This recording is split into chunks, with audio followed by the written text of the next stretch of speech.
Colonel Rob Maness has a lifelong record of providing dedicated service to this nation. Having worked his way up from the enlisted ranks to full colonel, he served our country for more than 32 years. He has served as a bomber squadron commander, bomb disposal technician, Joint Chiefs of Staff Operations Officer, assisted the National Security Team with the campaign plan for the global war on terrorism. He authored the first theater nuclear war plan and served as the Vice Commander of America's largest airborne intelligence wing. Colonel Rob Maness is a true American hero.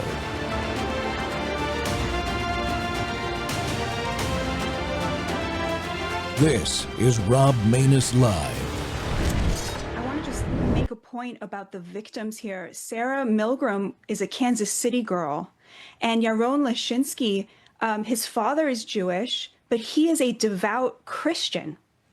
And this love story between them very much represents the history of America, that love story between Jews and Christians, American Christians being, of course, the first population in human history to organize their religion and their country around the protection of Jews, around cherishing Jews, rather than oppressing us.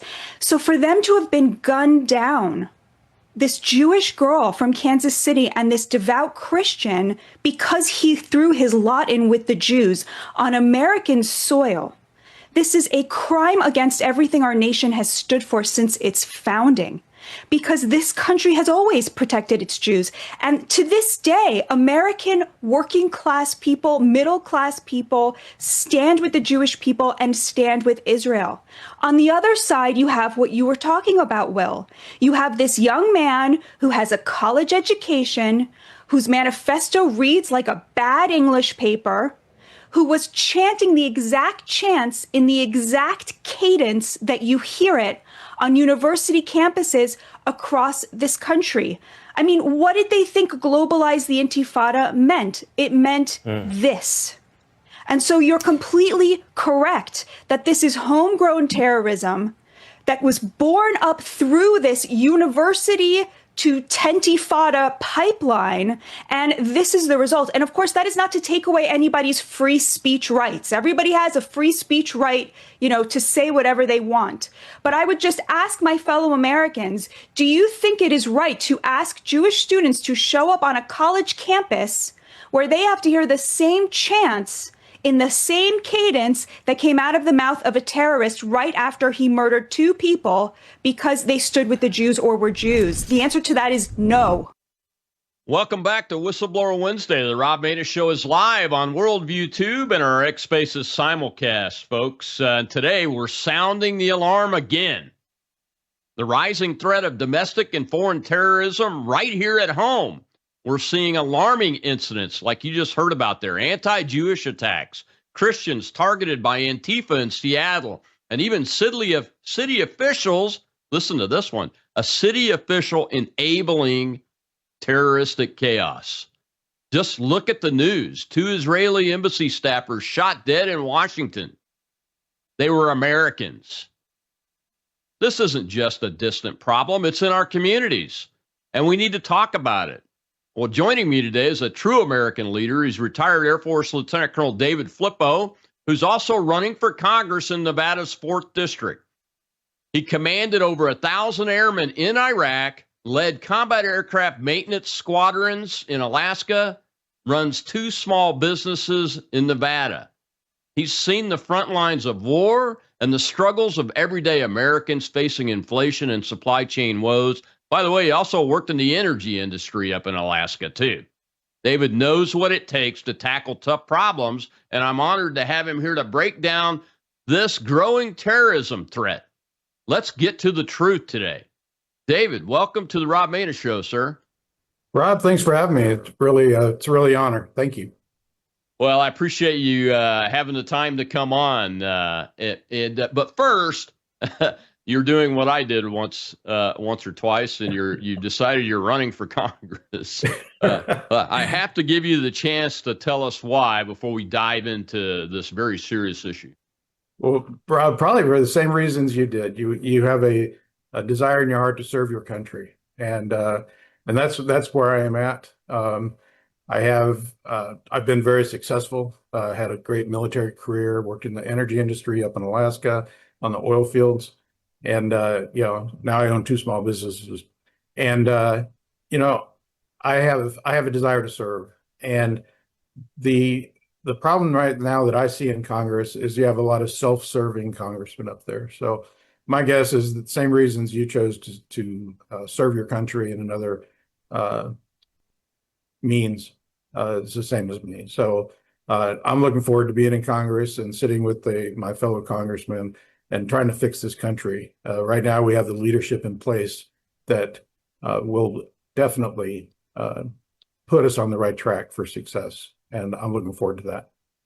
Absolutely. I appreciate you doing it. Thank you for your continued service to this nation, and I appreciate you coming on to do this show. You led thousands of troops in Iraq in the combat zone, actually building and setting up bases. So you've worked with the small villages, towns, political leadership of those towns in a civilian environment, but also an environment that was heavily occupied by not just enemy soldiers and enemy military, but enemy terrorists from Islam, of which thousands have come into this country under the Biden administration. So I just think your perspective will be unique as we talk through this. And that first clip I showed there, I don't know if you were able to catch much of it, but it was about the shooting of the two Americans who worked at the Israeli embassy who were going to get married, young man and young woman, that were assassinated by a Marxist Islamist out of Chicago last Friday night, I believe is when it happened. That is an act of terrorism, is it not? Absolutely. And just by chance, I happened to be in DC when that shooting took place. I had some great visits with other congressmen and some PACs there as I'm working on my campaign. But that actually occurred while I was there in DC. And obviously it puts everybody on edge, and the Jewish community especially, a community that's been attacked so many times over and over again. And it's a sad state that we are in this country. And it's just not those two individuals that got killed, but all of the anti-Semitism that's going on right now, and on college campuses even. And the definition of terrorism and domestic terrorism and international terrorism all come into play when we talk about our universities and what we have going on there. Yeah, that's very important. I'm glad you pointed that out. There's an intersection of Marxism, Islamism called the Red-Green Axis or the Red-Green Alliance. But in this case, we're talking about domestic terrorist acts today, which means here at home, but not all homegrown domestic terrorists are what we're at threat of here in this country now, especially now. I mean, we've had that threat for quite a while, but not to the level that it is now. Some estimates put the number of Chinese military-age males that came in this country illegally during the Biden administration at upwards of 100,000, and they're not tracked. They're not surveilled. We don't have the manpower for the FBI to do counterintelligence on that many people. And then you have these university students that are on student visas that come in from the Middle East that are pro-Palestinian, pro-Hamas Nazi.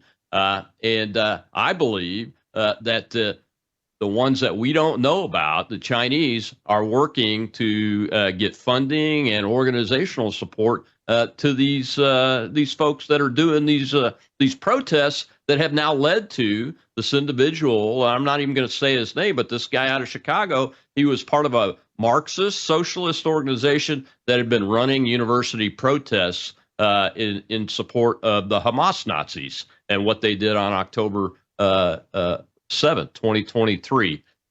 What in your experience working with in a country that's been infested with this type of terrorist activity and this ideology, and having to work with local officials and building bases and starting from scratch, really, use your perspective to tell us what you think about the actual scope of this threat and what we're seeing with this emergence of all these activities. Well, it's an ideology, right? And when we were in Iraq, and you and I served probably in the same time frame, I was in Iraq, day one of the war. Mhm. We were capturing Talil, capturing Kirkuk, and I was in Baghdad when we captured Baghdad. And there's so much going on. And that same, you got to think about this. It's been a generation now, 20 years, um, since 9/11. And we have a generation now that hasn't seen, felt, or even know much about that and what happened there, and what we went through as a nation uh, with the terrorist attacks on the Pentagon and the towers. And so right now we have a generation of people, and college students are in that generation that don't have an understanding of 9/11, and I believe they've forgotten. So they're listening to some ideology of maybe it's professors, maybe it's people like this man from Chicago who's spouting things and they're believing it. And when they say, from the river to the sea, and then these college students don't even know what that means. They're just sheep repeating what they're told to say. This is a big problem. And with the college campuses and these foreign students on visas, we have to make a determination on, is that domestic or is that more of an international terrorism? Because they're here on a visa, they're here as guests, and the State Department and the executive branch of our government, the administration, has every right, in my opinion, to cancel those visas and send these students home for not being good students, not being good guests, and being part of our country instead of radicalizing an ideology. And I believe that's what's happening right now. We need to get the courts. We got to get that decision from the Supreme Court made so that the executive branch of our government, who is in charge of the State Department and the visa program, the ability to send the people home that are not staying here for reasons. So it's a big problem. And, as you said, terrorism has been around for a long time. And that's, the whole idea behind the Patriot Act and the domestic terrorism started right after 9/11, because we had to define something that was internal to our country that we hadn't thought of before. Whereas before terrorism, we always wanted to fight battles on their soil, not ours.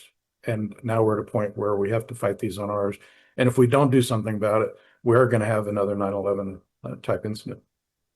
Yeah, and you want to go to Congress. What are your thoughts on these judges? I call them rogue judges. They're destroying the credibility of the legal system in this country when they try to stop the executive branch from exercising its enumerated powers by sending these people out of the country that have shown support for terrorism that are not American citizens. They're here on a student visa. What are your thoughts on that, and what should Congress be doing to address that issue? Well, they're activist judges, and I believe in the judicial branch. The judicial branch needs to clean house and get back to constitutional law and following the law as written, instead of having activists and people who feel a certain way or think, well, maybe the Constitution doesn't really say what it says. We need to decide as a country whether we're going to follow the Constitution or we're going to follow the will of these activist judges. And that's where we're at right now. And we have all these district judges trying to influence national policy. That's not been done before. President Trump has not deported near as many as previous administrations, and he's being resisted in every step of the way. And this is really the mindset of the Democrats right now, is to resist. It doesn't matter if it's the right thing or wrong thing. They're going to resist anything that President Trump and his administration does. And that means involving the courts and getting district courts involved and stopping deportations of criminals, rapists, murderers. And they're protecting those individuals. It's amazing that this is happening in our country right now. It is. It's amazing that Congress isn't doing anything about it. They're the ones with the constitutionally enumerated power to establish and did establish the lower federal courts below the Supreme Court of the United States. And it's well within their power. And I hope you'll commit to demanding that action be taken from the Congress to get this under control, or basically delete those district courts and reestablish them. And then we can get new judges appointed. We'll be right back after this commercial break. And we'll see a clip from Antifa attacking Christians now just yesterday. We'll be right back.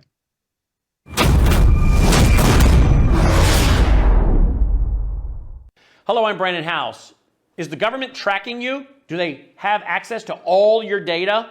Well, if you go to worldviewtalk.com, you'll find out about a cell phone company that, well, does not store your data. They don't do that. This is what they're known for. They don't store your data. You have privacy. You're not being tracked. That's why a lot of folks are turning to worldviewtalk.com. You'll find their prices are very competitive.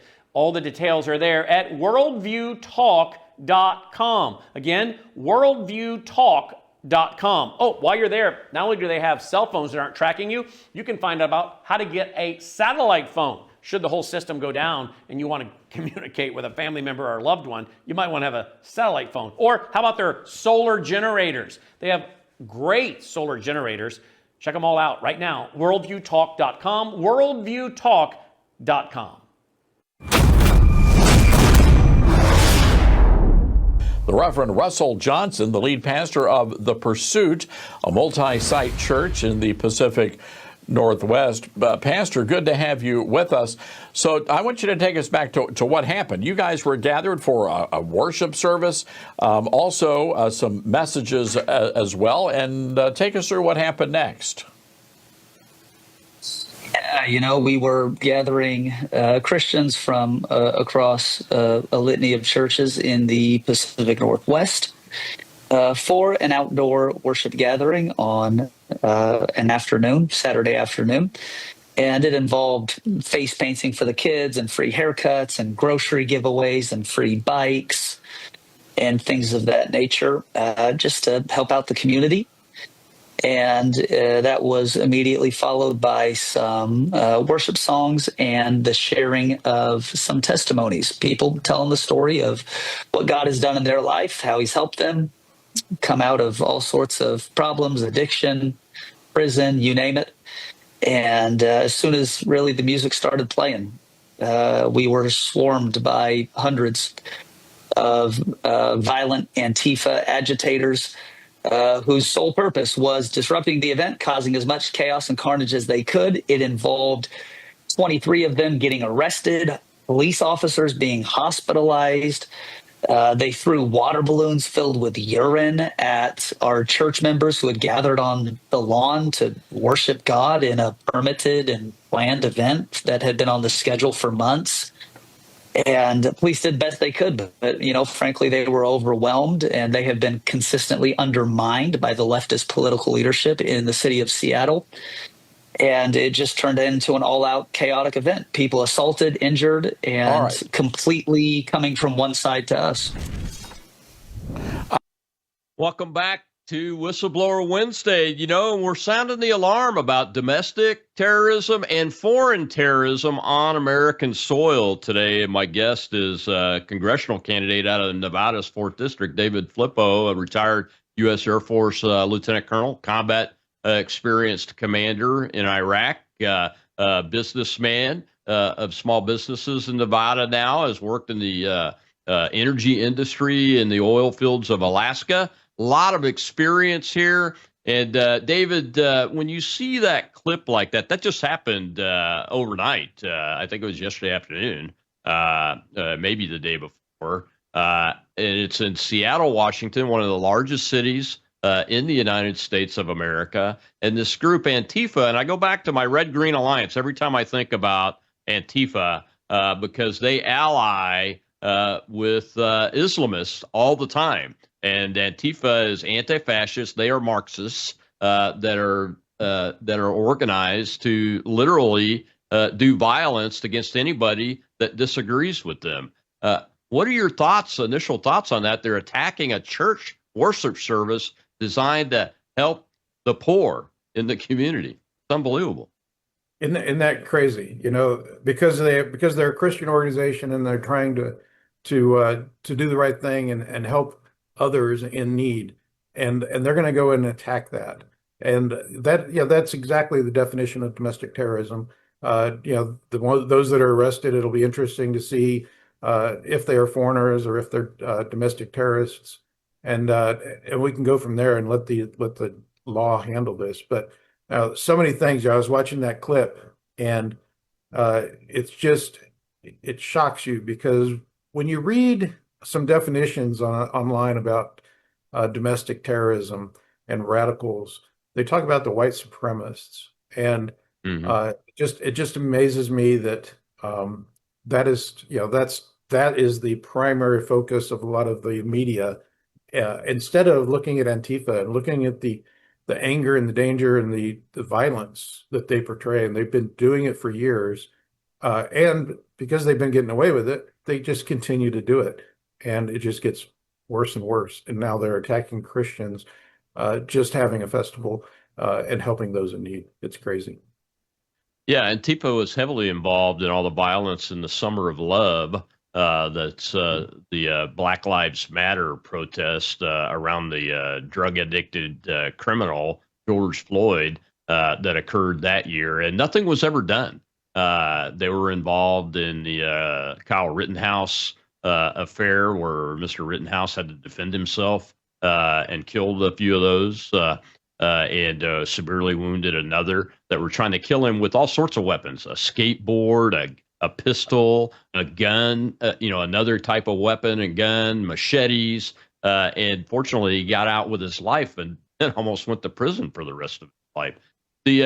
What do you see as an approach to changing policy? Because, you mentioned the Patriot Act, and I was in the Pentagon on 9/11. I've never really been for what was put into the Patriot Act because it suppresses my liberty. And I think it's borne out to most people. The average American looks at that, and when they're asked about it, and they go, I don't think it's working very well. What changes would you want to make so that we can get a handle on the real terrorist organizations like Antifa and get the law off of average Americans? Well, I think one of the things the Patriot Act helped with was getting the different agencies to work together, right? That wasn't happening before. So you had the FBI, the local police, all these other agencies involved, CIA, all doing their own thing, all working in their own world. And I think that was one of the good things. But it also allowed the government to eavesdrop on our conversations and to do things like that we as a law-abiding citizenry don't like. It's just like with gun control. You can take all the guns away from the law-abiding citizens that you want, but the criminals are still going to have them, and it's the same thing. And just like with these Antifa protesters and stuff like that, when there's no accountability for what they've done over time, and even when they are arrested, they're let go or they're given a slap on the wrist in the name of freedom of speech, and not when it's violence, and the things that they're doing and burning down cities and areas of cities like Seattle and Portland and Washington, D.C. So, but, as far as changes, you talked about Congress in our last segment there. And what really needs to happen is we need to get people in Congress that are ready to do the hard work and make the laws. Right now, the congressmen in there, and there's some great fighters, and then there's a lot that resist anything that Donald Trump is trying to do. Donald Trump needs a Congress that is more friendly to him so that he doesn't have to fight so hard. And Congress needs to create laws. And I don't mean new laws. We already have laws on the books for immigration. We have laws on the books for illegal crossing of the borders and things like that. We just have to enforce certain laws that we have. And those laws have been chosen not to be enforced with the past administration. So all of a sudden, we're seeing enforcement happen for laws that exist, and people are going crazy. Like, oh my God, where's the due process? Where's this? Where's that? You can't do that. Well, these laws already existed. And, so we need to get back to that. Let's follow the laws that we have, but let's create these laws instead of managing by executive order. So let's look at the executive orders that Trump has signed, and let's make laws out of those so that they're standing and they don't just get overridden by the next administration. Yeah, when you want to repeal laws that are bad law, too, that have been used to oppress Americans, like the Enron law that was used against the J6ers, the 1512C obstruction law that was inappropriately applied, and the Supreme Court had to turn it over. I'd like to see that happen too, because, to get back to the Patriot Act and the surveillance, all of that was used to spy on Donald Trump's campaign, to create the Russia collusion hoax, to try to destroy the first Trump administration, which was implementing these policies, these America First policies. And unless there is some type of change, that will be allowed to happen again when the next, because there's going to be another opposition to us America Firsters administration. There's no doubt about it. Those people aren't going to change if they're not held accountable. So that law has got to be looked at and reined in so that the FBI is not able to act as a domestic intelligence agency with law enforcement powers. Those powers need to be separated, don't they? Absolutely. We need to look at all of that. It's going to take time, and it's going to take a Congress willing to do the hard work.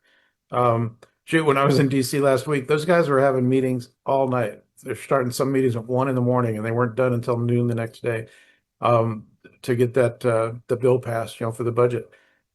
These guys are working hard. We need to get this budget taken care of so that they can create bills or create laws as the lawmakers of the country, so that they are solidified, and repeal the ones that are no longer valid or were unreasonable to begin with. So all that needs to be looked at. And I think there's a lot of good people in Congress, a lot of good people that are working hard. But I'll just throw my opponent out there right now. He's resisting everything that this administration is doing. He voted to keep men in the women's locker rooms. He voted against no tax on tips, no tax on Social Security, anything that just seems to make sense. The Democrats are lockstep voting against anything right now, no matter what great ideas there are, and to include this budget bill.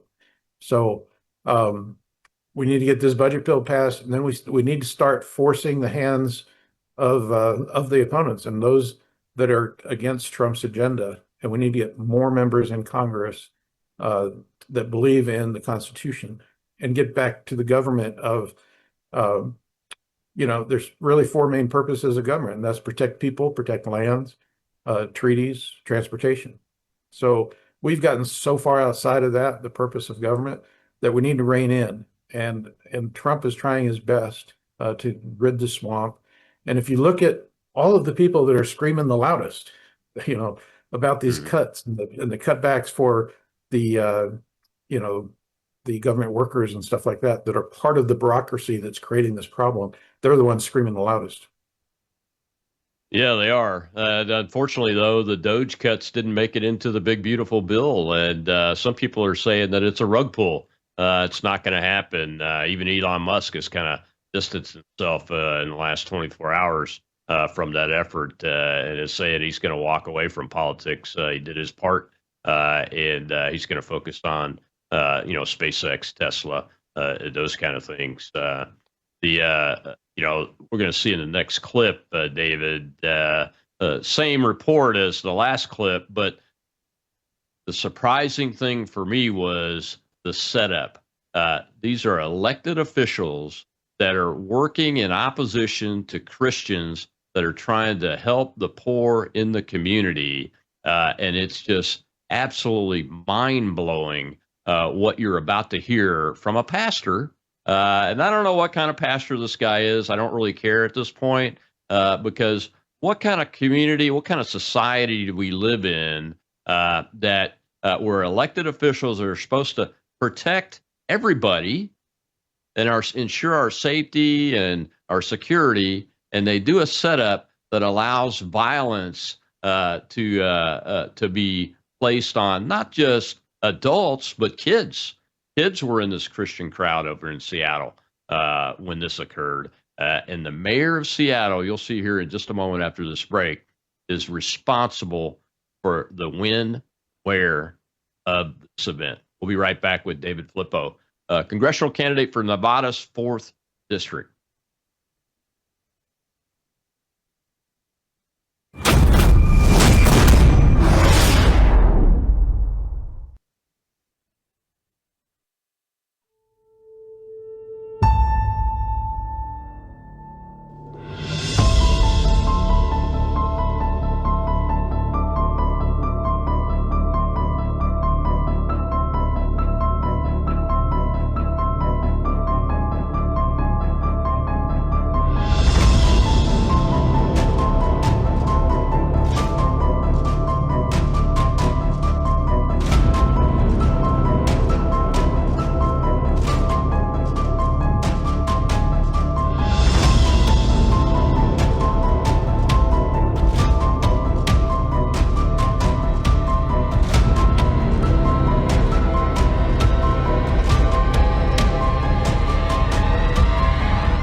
I want to go back to another part of the mayor's response, and he wrote a pretty lengthy response, and this all happening at Cal Anderson Park.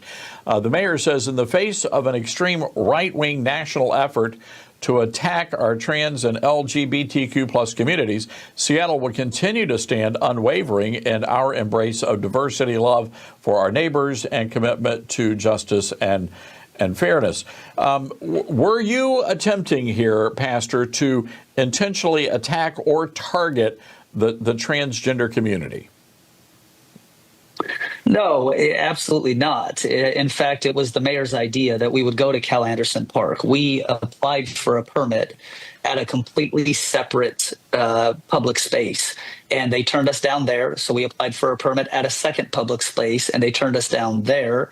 And the city emailed us and said, why don't you do it at Cal Anderson Park, which we agreed to. And so now the mayor's trying to spin this narrative as if it's an intentional targeting of Cal Anderson because that's the seatbed of the LGBTQIA plus community, and this is antithetical to Seattle's values. And he's completely missing the point. Of course, it was their idea that we would go to Cal Anderson in the first place. And then secondly, I think the broader issue here, Todd, is that there you have it. The mayor of Seattle set these Christians up. The mayor of Seattle set these Christians up. They had applied for permits at several different locations that were not approved, and then that was suggested by the city to go to Cal Anderson Park. And that park has been a noted area of violence and tension. Remember the old Chaz thing a couple of years ago and all that? That's where all that occurred. And then the mayor's team scheduled them and gave a lot of publicity to this event in that park and set them up to be attacked violently. Little kids were in this audience. They threw urine on them. They beat them. They screamed at them. They intimidated them. And all of those are acts of terrorism, folks, because they're out to achieve a political goal. In this case, to silence the Christians that were openly supporting the poor in the city. That's what that event was all about. It wasn't an anti-LGBTQIA transgender event, but that's why Antifa and Trantifa, which is an affiliate, a trans affiliate of Antifa out there, attacked these people. And the mayor, the elected mayor, is the one that instigated it. And then he lied and pushed his propaganda after they were attacked and said this was an anti-LGBTQIA plus whatever event. My guest today is retired Air Force Lieutenant Colonel David Flippo, candidate for Nevada's 4th Congressional District. And David, what's your reaction to knowing that an elected mayor, the chief executive of the city of Seattle, one of the largest cities in America, took this action to harm these Christians? Yeah, it's really amazing that one group is protected and the other is not. And it's almost like two classes.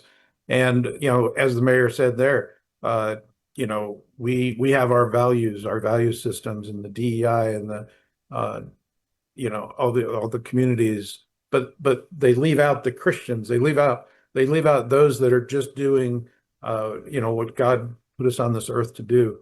That is a whole different class that apparently is not in the value system of Seattle. So they're not protected. So you have one group that's protected. They're able to do what they want. They're set up. The Christians are set up at a park that they know is going to be a problem.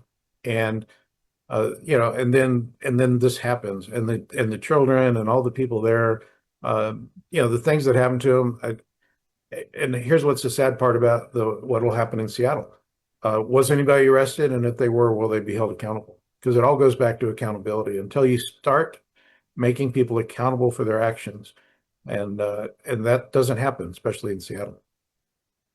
Yeah, we saw in Portland, Oregon, where nightly for many, many days, Antifa attacked the federal courthouse during the Summer of Love. Nobody was really held accountable. There might have been one or two arrests there, but I mean, you have on video Navy veteran shooting a large firework at the federal law enforcement officers there. Same thing with the Chaz operation. I mean, it was a young kid was killed in that Chaz operation. Was anybody really held accountable in that? And now you have this, and the elected mayor is actually working against the safety and security of a group because of their religious beliefs.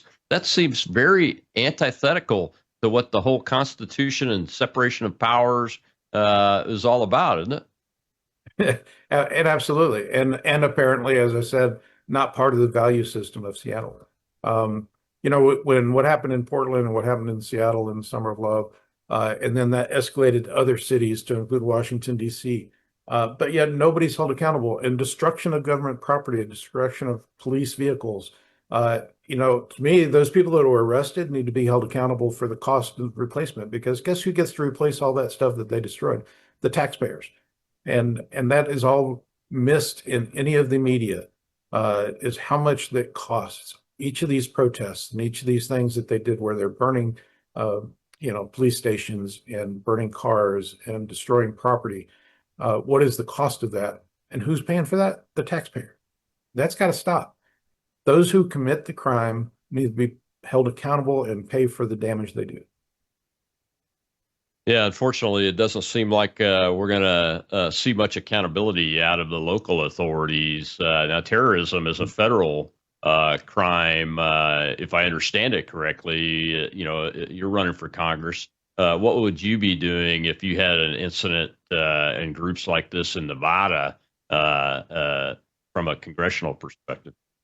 Yeah, well, we would obviously it's the local level needs to do the arresting and things like that. Federal government's going to come in and be engaged. The FBI is going to be involved, obviously, and we'll get the Department of Justice involved. And I think now that we have the administration that we have, maybe we'll start seeing some accountability. Maybe the FBI will get in there in Seattle. But just like what happened with ICE the other day with that judge, when the judge can take the criminal out the back door trying to avoid ICE, is that what's going to happen in Seattle when the FBI comes in to hold people accountable? Are they just going to sue the federal government? And that's simply the delay tactics. And it's like, well, we'll just wait this administration out with lawsuits, right? We'll just create so many lawsuits that they're not going to get anything done for the next 4 years. And then hopefully maybe, we get an administration that is friendly to their cause. And I don't think the American people are buying it. I don't think the Democrats are buying it. I don't think the Democrats want men and women's locker rooms. I don't think they want everything that the Democrats are against right now, or you could say for, right? So they're for more taxes. They're crying on the pulpit, saying that this is the largest tax cut in history, and again on the backs of the American people. And I'm going, how does that make sense? So it's a tax cut, isn't that? The only way that makes sense is if you believe the government is supposed to provide everything for somebody, right? That's the only way it makes sense.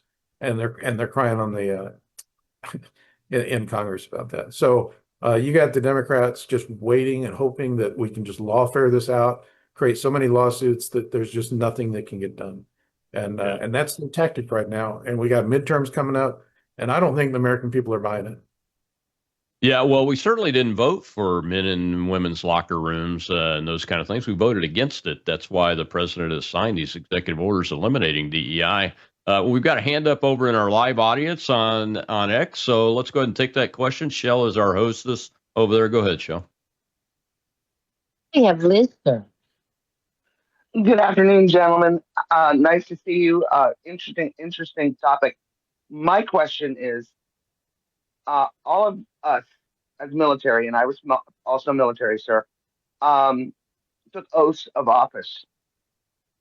And the people that are in power, our mayors, our governors, our legislators at the state level and the federal level, judges all took oaths to defend the Constitution, to defend our country against all enemies, foreign and domestic. Yet they are in violation of those said oaths. What can we do to start enforcing it? Because you can send all the people to jail at the bottom level all you want, but at the top, people are still encouraging that behavior. we got a problem. And people like Maxine Waters and AOC and Tlaib and countless others are encouraging this bad behavior. What we need to have laws that say, no, you can't do this anymore. You are not exempt from this, and you can be held accountable, because they have all these rules, that they have exemptions. They have there's a status, and I can't think of the name of it, Colonel. But it needs to go bye-bye. What can we do to ensure that our public representatives are held accountable for this type of behavior? Thanks, Liz. That's a great question, David. Right, absolutely. So yeah, thanks for that. The best thing that we can do is to hold accountable our judges and mayors and governors that are not supporting the Constitution as their oath dictates. Right. That is obviously when you're in a city like Seattle, where it's extreme left, and their definition of the Constitution is different than most of the country. That becomes a problem. And obviously, it takes an attorney general and it takes the courts within the states to hold the mayors and things accountable, even if it's the governor. So my suggestion for anybody out there is, if you want change, you need to vote for the change, and you need to get rid of the liberal left that doesn't believe in the Constitution, it doesn't believe in protecting human rights, and it doesn't believe in following the dictates that their oath was to do, and protecting all those citizens against all enemies, foreign and domestic. And it's kind of like the topic today is the terrorism and the foreign and domestic terrorism. And what is the responsibility of government? The responsibility of government is to protect people and lands. That's the primary purpose. And if they're not doing that in their office, then the only thing that we, the people, can do is vote them out. Yeah, how do you feel about the immunity protections of the legislative speech amendment, the concept in the Constitution? We saw that Congresswoman up in New Jersey get arrested for her actions, even though she was at a demonstration, tried to claim, free speech and immunity under the legislative speech law in the Constitution and everything. How do you feel about that? And will you take that issue on in the Congress? Because it's not being... people get off too easily using that part of the Constitution, in my opinion. Absolutely. The legislators have created a rule for themselves, but not others, right? Where they can say what they want, even if it's a lie. They can say it on the halls of Congress. And then they extend that out to being able to push and shove against FBI agents or ICE agents or any police officer in the name of them being a congressperson. That's another thing. I mean, we need Congress to hold that person accountable, censor, and do that. But that, the fact that they have that law in there where they can say what they want to say on the halls of Congress, that's part of the problem, because they get up there and they preach from there about resisting and about taking it. They use the words fight and attack and but they only see it when we say it. When the right says it, it's bad, but when they say it, it's free speech. It's such a two-sided story right now. It sure is. So we got to take our last break, David. When we come back, we'll hear from ex-CIA targeter Sarah Adams about the coming storm here in the United States from probably Al-Qaeda, ISIS, those types of Islamists. We'll be right back with David Fleet.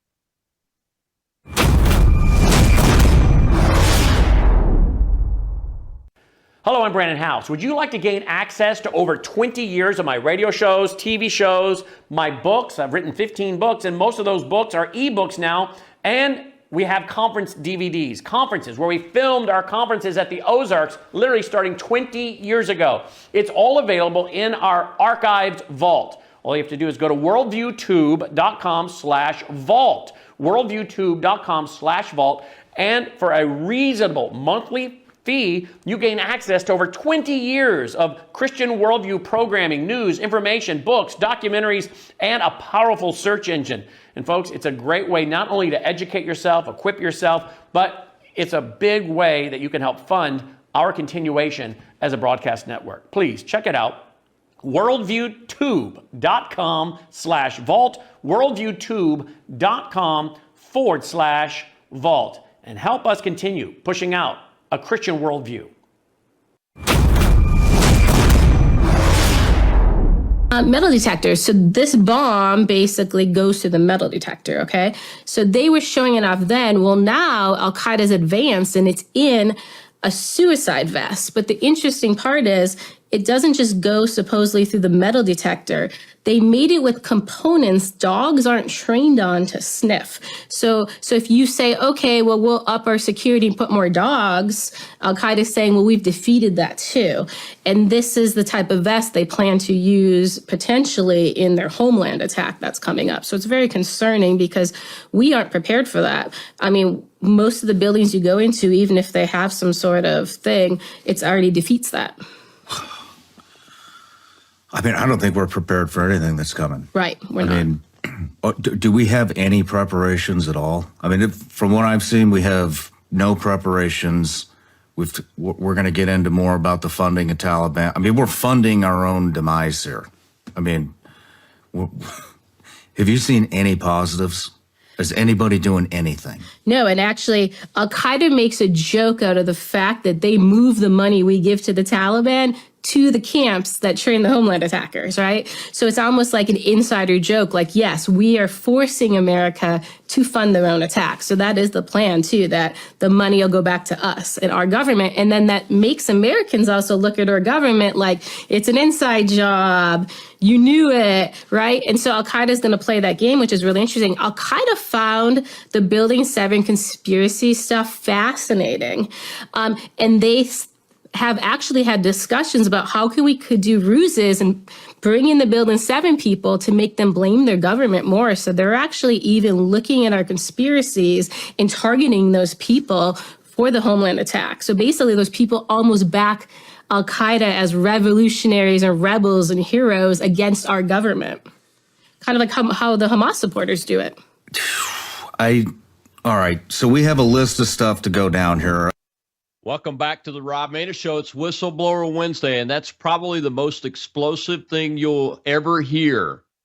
That's an ex-CIA targeting analyst that was in Benghazi, worked that issue, worked the Afghanistan, Taliban, Al-Qaeda issue, and Sean Ryan, who's also a former CIA Navy SEAL, I believe, discussing openly their concerns about what's happening today. And my guest today is congressional candidate in Nevada, 4th District, David Flippo, retired Air Force Lieutenant Colonel, led thousands of troops in combat in Iraq, building bases throughout the countryside.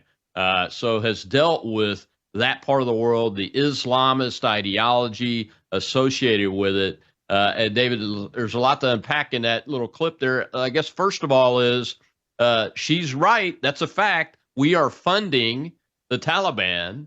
And Al-Qaeda is joking about moving that money over to the camps where they're training people that are infiltrating this country to conduct a homeland attack that will be 10 times larger than the October 7th attack in southern Israel. You know, my first reaction to listening to that was, have we learned nothing? Right? You know, and that goes back to my point that we have a whole generation now that wasn't here for 9/11, wasn't here for the towers coming down or the Pentagon attack. And they have gotten to a point where we are going to have the same problem over again if we don't wake up, right? They want these people to stay in our country. They don't want the administration to deport them. You know, when they're showing that they can't be good citizens, right? And they're good guests. And yet they want them to stay. And it's amazing. And my first thought was, have we learned nothing? Right? My life changed on 9/11, probably like yours. You know, spent years in the desert after that. And, you know, time away from my family, time away from home, and to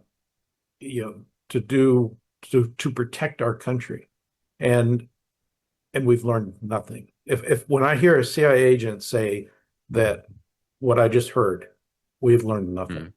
And that has to be taken care of. And we have to take it seriously, because there will be another attack. It goes back to, let's look at Syria right now. The president there, Shafra, Shara,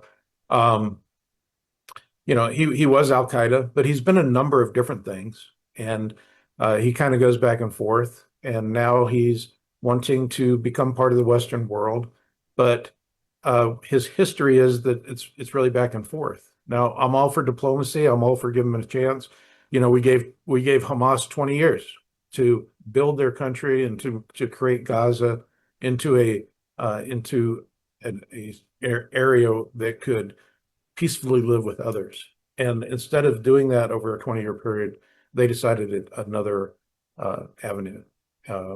And look at them now. So you've got Hamas and the Houthis and Hezbollah. Hezbollah is just to the south of Syria. So now you got a leader of Syria that wants to work with the West, and I hope he's sincere, and I believe that we should attempt to have diplomatic relations and do that. But from what I'm reading, he's already looking at Iran and Russia as allies. So where are we going to be? Is that going to be the next safe haven? So we have to look at all this in a worldview and decide what we're going to do. So I think we do need to be diplomatic. We need to give him a chance in Syria, but we need to be cautious in what we do and how we do it. Well, yeah, and that's what I was getting at with the Patriot Act. The Patriot Act focused all of our intelligence agencies and from collection to exploitation and dissemination and targeting, primarily on the inside. That's what the Patriot Act capability gave us. It didn't start out that way when we were actually using it, but it has become that. And now you have an FBI that most people, when you ask an average American on the street, what did you vote for about the FBI when you voted for Donald Trump? If you talk to one of those folks and they say, I want it to go away because it's been made partisan and it's been used against the American people. It's been used against the presidential candidate in 2015. In August of 2015, they started spying on Donald Trump's campaign and his prospective national security advisor, Lieutenant General Mike Flynn, and it's been used to put them through lawfare to destroy their businesses, destroy their families. It's destroyed MAGA grandmas over the January 6th thing. When you have Antifa people that are killing people. And Antifa people killed a retired police officer in St. Louis during the Summer of Love and those kind of things with minimal responsibility and accountability in that. So we've got these partisan agencies now that are so powerful. And you just heard that clip is not from that long ago, David. It's very recent. And you just heard that. We have learned nothing, and the implements that we put in place to fix things, like you were talking about before, how they were supposed to be able to talk to each other, is not working because it's become partisan and ideological and turned inward on the American people. How can we fix that? And Congress is the ones that passed that bill. That's got to be fixed. Yeah, I like what Trump's doing. Cleaning house, getting rid of the deep state. Although it's being resisted, and judges are saying, no, you can't have a RIF. I mean, we've had RIFs forever, reductions in force of the federal government, and all of a sudden, they're going to use lawfare against the administration's opportunity to do that and clean house and reduce the size of government. We have to reduce the size of government, or we are in serious trouble. And that's one of the things that Doge, revealed was it's not just the size of the government, but where was our money going? Where was our money going? It was going to support some of these people that are potentially going to be attacking us, and it's coming right back into our country. And it's not just Al Qaeda like that last clip was, but as you said at the beginning of the segment, China. how many thousands have come across fighting age Chinese? A couple of years ago, I was on Fox talking about the balloons that were coming over and the ADIZ, and how come the ADIZ didn't see the balloons. But that's just one element. What happens when the Chinese launch these balloons from within our own country, because they have so much land and so many warehouses that we won't even know where they're coming from? I mean, we have to get a handle of this, because we're going to have a serious problem in our country. And it's not just Al Qaeda; it's all the countries, and China being one of those. Yeah, the red-green axis there. That's why I keep harping on it, so people understand it, because it's actually in the country now. It's been bulked up through the Biden administration's weak border policies, in potentially the millions. I mean, we brought in 70,000 plus unvetted Afghani refugees when we left with the debacle in Afghanistan there at the Kabul airport. The people that we did get out, we didn't even take the time to vet them. So they can't all be, Sean Ryan's interpreter that's a loyal guy, and their families. And we know they're not. So they're here. The Syria piece, I'm glad you brought that up. Al Jilani, the president there, he was one of the founders of Al-Nusra and an Al-Qaeda member. He's responsible for killing Americans. Look, people change. I get it. The Irish Republican Army went from a terrorist organization into Sinn Féin, the political arm of that organization, and better things happened. So it's possible to do that. Same thing happened with Mandela. I still consider him a terrorist, but because he's a Marxist. But he changed from his terrorist activities. I get that, but that's not what's going to happen here. And I don't want to be alarmist when it comes to another attack on America at the level of 9/11. But Ms. Adams thinks it's going to be worse. It's going to be October 7th on steroids all around this country. And we've got all these Chinese military age males that are here. And none of the things that we put in place, this overblown government and intelligence system and law enforcement system, is having one iota of positive effect. Not one iota. You heard Sean say it right there. Is anything positive happen? They're not even taking on the invisible suicide vest problem. That's just a technical piece. They need to be taken out on. We don't need a TSA in the government. We need innovative companies running those systems that can take that kind of activity and go, oh, we need to rapidly develop a tactic and a system against this, right? I got about a minute left, David. Go ahead, answer that, and then tell folks how they can find you. Absolutely. Thanks, Rob. Appreciate it. No, you're exactly right. And it can't. So we're an open book. Here's the problem. And we tell you what our book is. So they can attack all around that. The Art of War, and tell me they're not reading it. And what we're not doing is we're not studying it. We are giving them the blueprints on how to attack us. And they're going to find our weaknesses. We display them every day. And every time there's even these Antifa attacks, they're learning. Each time there's some violence going on, they're learning. They're seeing what we do and seeing how we react and how we respond. So that's right. Those things, if we don't take care of that, we're in trouble. So thank you for having me on. I am running for Congress. You can go Flippo for Nevada. It's Flippo, the number 4, NV for Nevada.com. Learn about me.